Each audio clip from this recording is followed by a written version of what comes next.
하겠습니다. 출애굽기 8장 15절 말씀입니다. 구약성경 92페이지에 있습니다.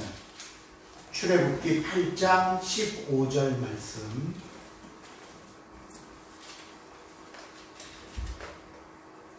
그러나 바로가 숨을 쉴 수 있게 됨을 보았을 때에 그의 마음을 완감하게 하여 그들의 말을 듣지 아니하였으니 여호와께서 말씀하신 것과 같더라.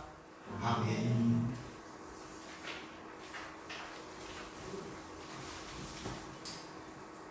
옛말에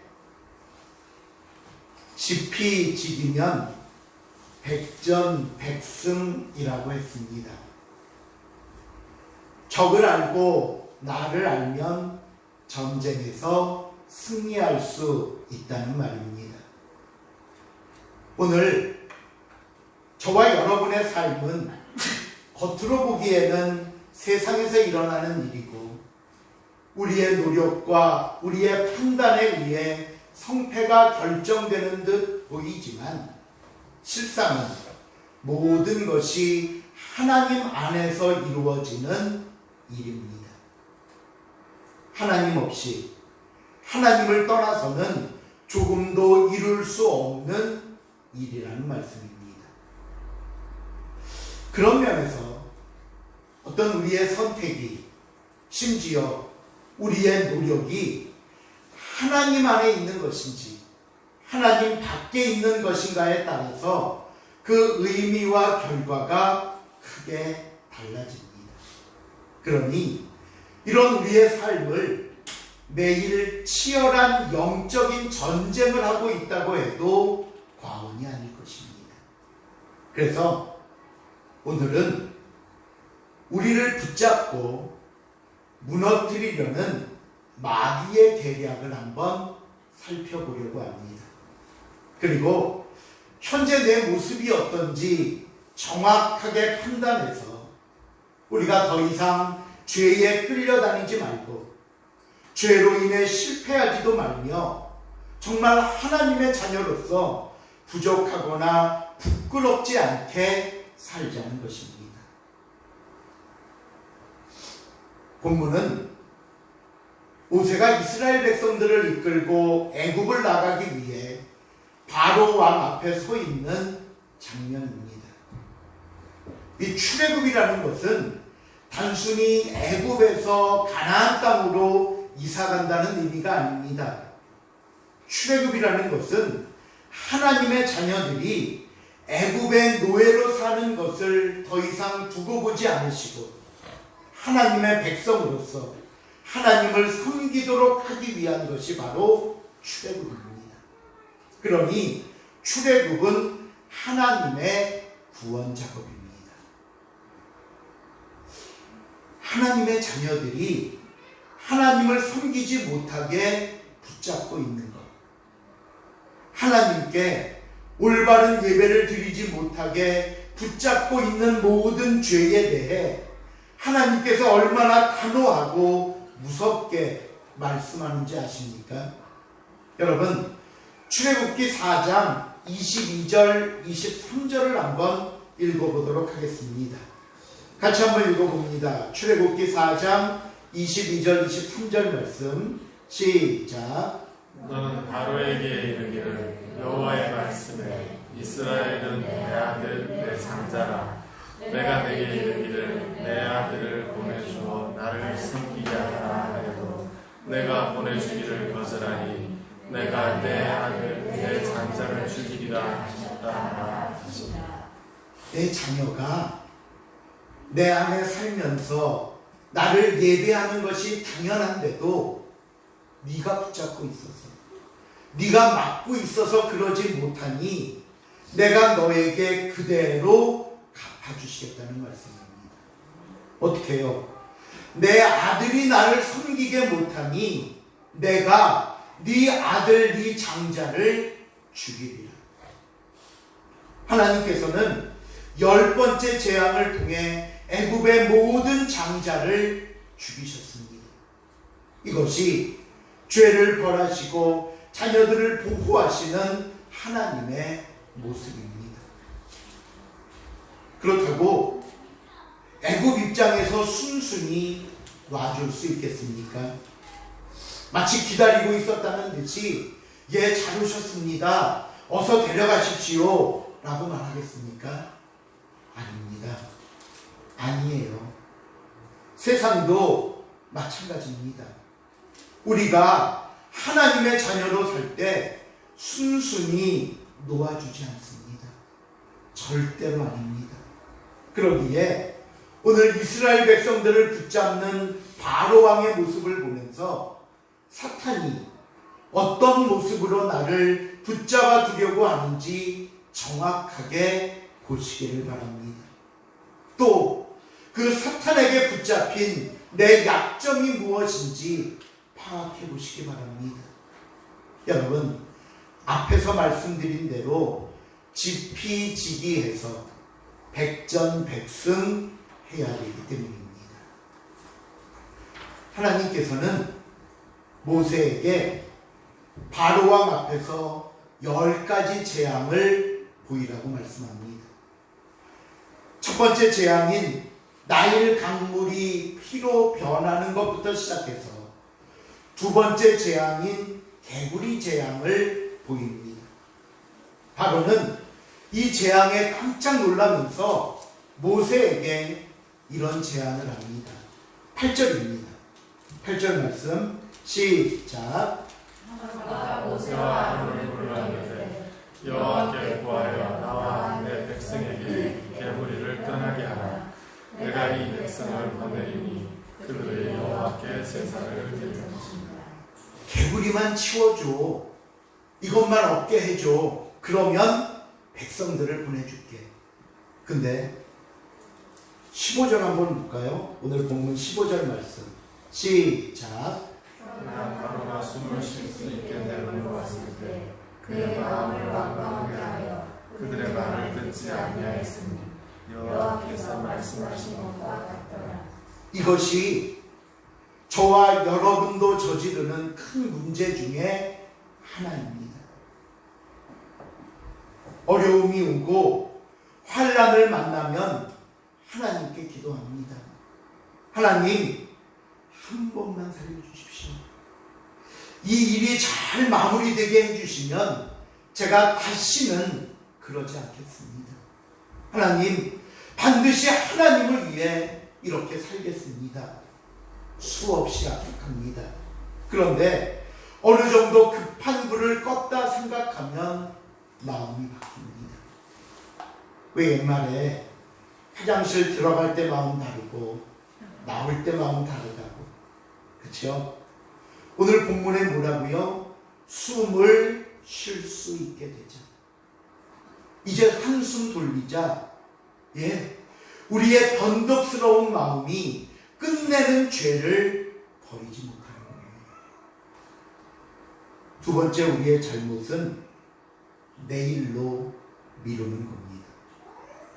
본문 9절을 보시면 백성들을 보내주겠다는 바로의 말에 모세가 그래요? 그럼 언제 보내주시겠습니까? 보내주실 때 제가 개구리를 치우겠습니다. 라고 묻자 바로 왕의 대답을 보십시오. 10절에 보면요. 그가 이르되 언제라고요? 내일. 내일이래요. 내일 해주겠답니다. 지금 당장 내 발등에 불이 떨어졌는데, 지금 당장 하나님의 심판으로 죽게 됐는데 내일 하겠다고 말합니다. 내일.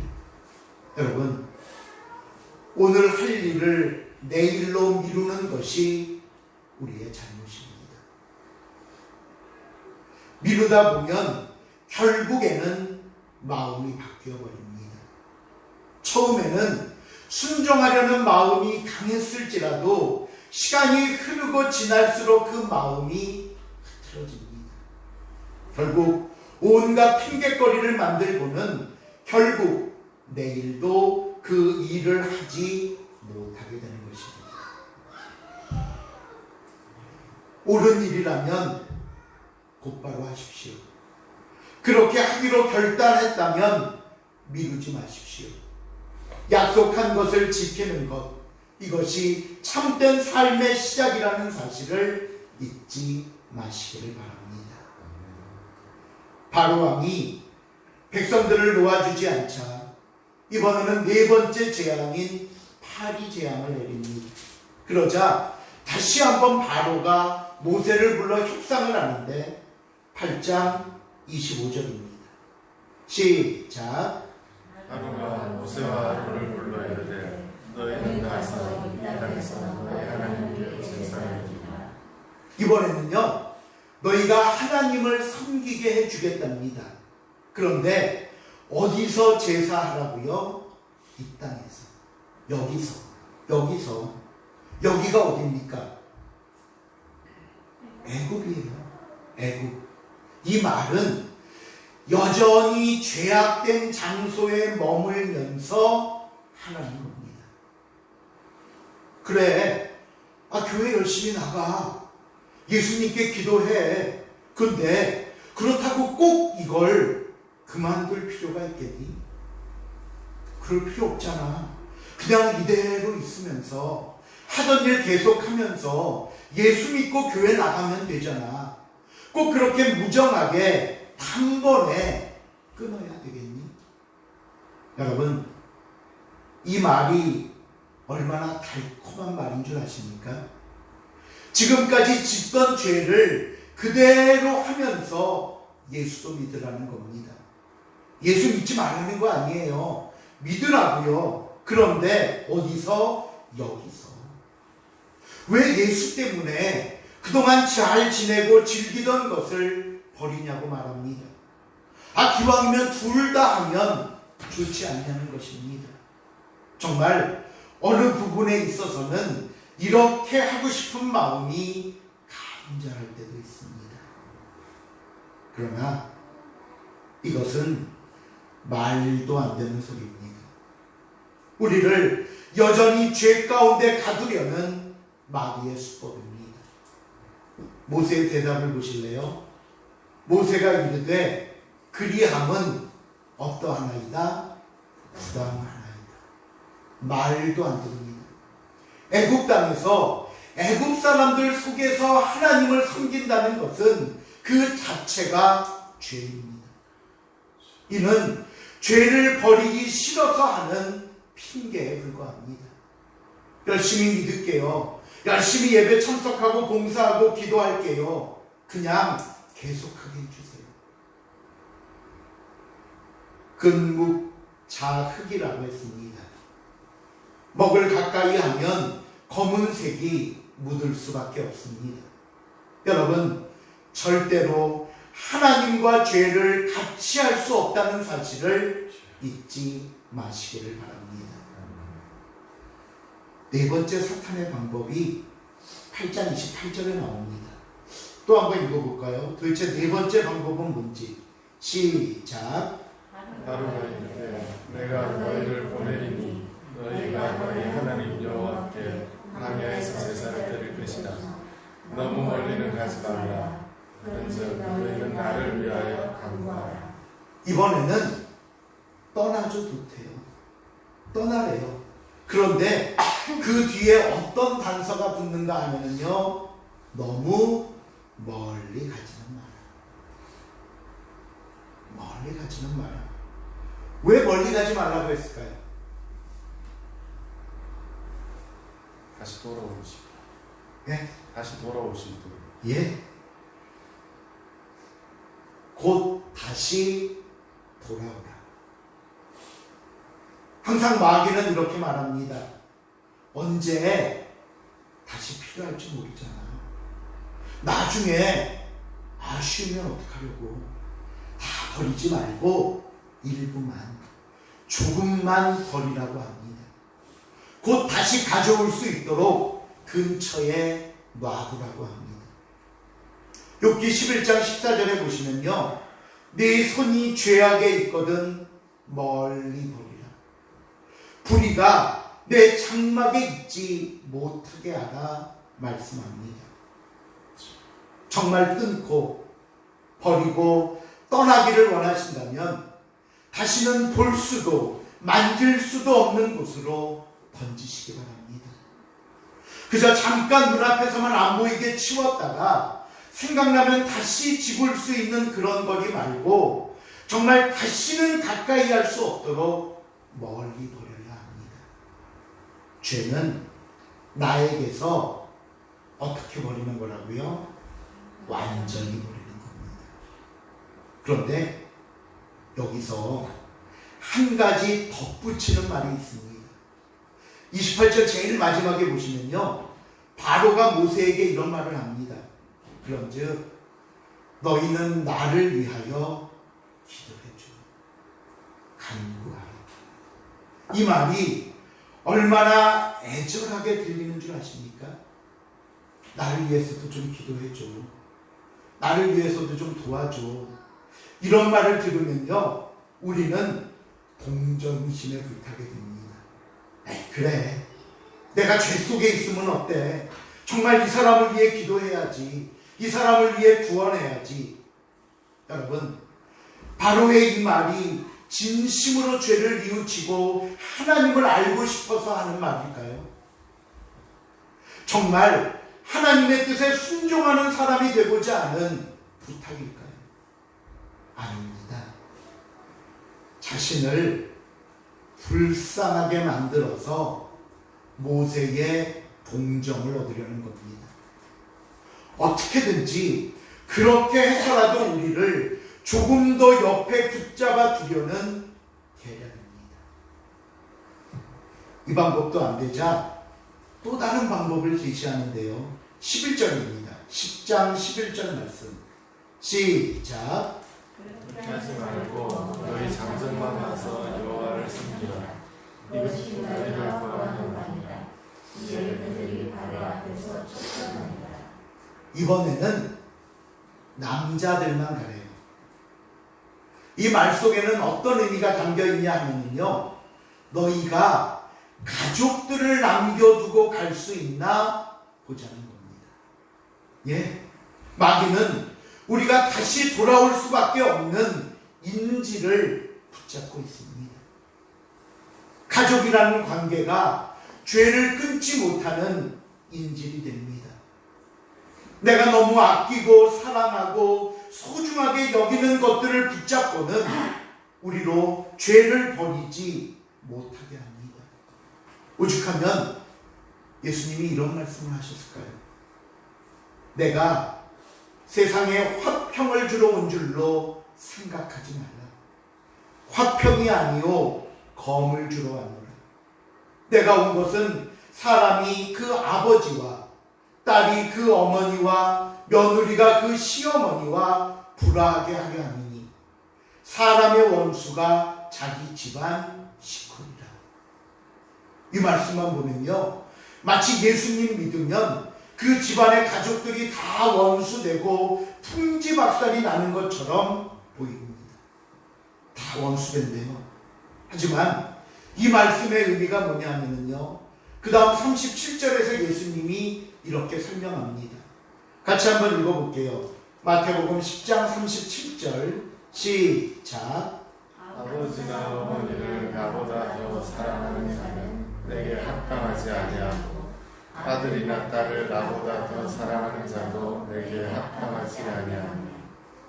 가족이 소중하지만 내가 정말 세상에서 아끼고 사랑해야 할 대상들이 분명히 존재하고 있지만 그러나 그 어느 것도 예수님보다는 아닙니다. 저와 여러분의 영혼보다 소중한 것은 없다는 사실을 잊지 마시기를 바랍니다. 남자들만 가라고 했다가 실패한 바로는 또 다른 방법을 사용하는데, 저는 이 계속되는 바로의 모습을 보면서 야, 정말 얼마나 끈질긴지, 그렇죠? 이랬다가 안 되면 저랬다 그러고 안 되면 이랬다 그러고, 참 아이디어가 무궁무진합니다. 또 얼마나 철저한지, 이렇게 우리를 붙잡아 주려고 하는 모습을 우리가 놓쳐서는 안 됩니다. 그래서 죄는 모양이라도 버리라고 했습니다. 죄라면 시작조차 하지 마십시오. 왜? 그저 호기심에, 아니 남들도 다 그러는데 뭐라는 생각으로 쉽게 죄에 다가섰다가 나도 모르는 사이에 수렁에 빠지고 중독이 돼서 헤어나오지 못하는 경우가 많은 겁니다. 때로는 몇 갑절 힘들고 큰 대가를 치르고 나서야 벗어나게 된다는 사실을 여러분 잊지 마시길 바랍니다. 사탄은 마지막으로 이런 얘기를 합니다. 출애굽기 10장 24절입니다. 시작. 너희가 모세를 불러서 이르되 너희는 가서 여호와를 섬기되 너희 양과 소는 머물러 두고 너희 어린 것들은 너희와 함께 깼습니다. 이번에는요, 그래 알았어 그럼 가족들 다 데리고 가. 근데 그 대신 뭘 남겨두라고요? 양과 소, 즉 재산은 남겨두랍니다. 마귀는 우리가 얼마나 손익을 따지고 계산적인가를 알고 있습니다. 그러니 돈과 이익을 놓고 우리와 흥정을 하려고 합니다. 주일날 교회 가지 말고 가게문 열어봐. 나가서 일해봐. 얼마를 더 벌 수 있는 줄 아니? 한 주간 힘들게 살았는데 아니 일요일날 쉬지도 않고 또 교회 가게? 자신을 위해서도 좀 쉬어야지. 자녀들을 학원에 보내야지. 그들의 성적과 대학을 교회가 책임져 주는 줄 아니? 여러분, 이 말이 정말 맞는 것 같습니다. 세상에서 성공하기 위해선 더 부지런히 벌어야 하고 악착같이 공부해야 되고 세상에 충실해야만 할 것 같습니다. 그러니 이 너무나도 분명한 이 방법 앞에 또 성도들이 무너지고 마는 겁니다. 여러분, 마귀의 유혹은 이렇게 무섭습니다. 우리의 약점이 무엇인지 나보다 더 나에 대해서 잘 알고 있습니다. 어떻게 하면 내가 무너질 수밖에 없는지 너무나 정확하게 꼬집어서 나를 공격합니다. 혹시 지금 저와 여러분 앞에 이런 마귀의 유혹이 있지는 않습니까? 내가 지금 가장 고민하고 갈등하고 아니 내가 걸렸구나 하는 부분은 없으십니까? 혹시 여러분 숨을 쉴 수 있게 되자 약속을 어기셨습니까? 항상 내일을 하겠다고 미루셨습니까? 죄인 줄 알면서도 여러 이유와 핑계를 앞세워 아직도 버리지 못하고 계십니까? 아니면 버렸다가 다시 집어오셨습니까? 그것도 아니면 너무나 불쌍해서 정 때문에 가족이라서 세상에서 손해볼까봐 아직도 내가 죄의 노예가 되어 비참한 시간을 보내고 계시지는 않습니까? 제가 설교 준비를 하면서 제 입가에 맴돌던 찬양의 가사가 있었습니다. 찬송가 28장 복의 근원 강림하사인데요. 특별히 2절과 3절 가사입니다. 주의 크신 도움받아 이때까지 왔으니 이와 같이 천국에도 이르기를 바라네. 하나님의 품을 떠나 죄에 빠진 우리를 예수 구원하시려고 보혈 흘려주셨네. 주의 귀한 은혜 받고 일생 빚진 자 되네. 주의 은혜 사슬되사 나를 주께 매소서. 우리 마음은 연약하여 범죄하기 쉬우니 하나님이 받으시고 천국인을 치소서. 우리 마음은 연약하여 범죄하기 쉬우니 하나님이 받으시고 천국 도장으로 성령으로 인을 치소서. 저와 여러분은 하나님이 예수 그리스도의 피값으로 사셨습니다. 우리는 하나님의 자녀입니다. 그러기에 항상 우리 안에 계신 성령으로 인치심을 받고 하나님과 사람들 앞에서 부족하거나 부끄럽지 않기를 주님의 이름으로 부탁을 드립니다. 아멘. 기도하시겠습니다. 사랑의 하나님, 나를 구원하시려고 그 아들 보내사 보혈의 피를 흘리게 하셨건만 그 은혜로 하나님의 자녀된 우리가 여전히 죄 가운데 여전히 어두움 가운데 머물며 하나님 아버지의 마음을 아프게 하고 있습니다. 나를 넘어뜨리려는 마귀의 계계를 알아차리지 못하고 그저 인간적인 방법과 생각만을 앞세워 이것이 최선인 듯 이것이 우리의 바른 모습인 듯 또한 착각 속에 살기도 합니다.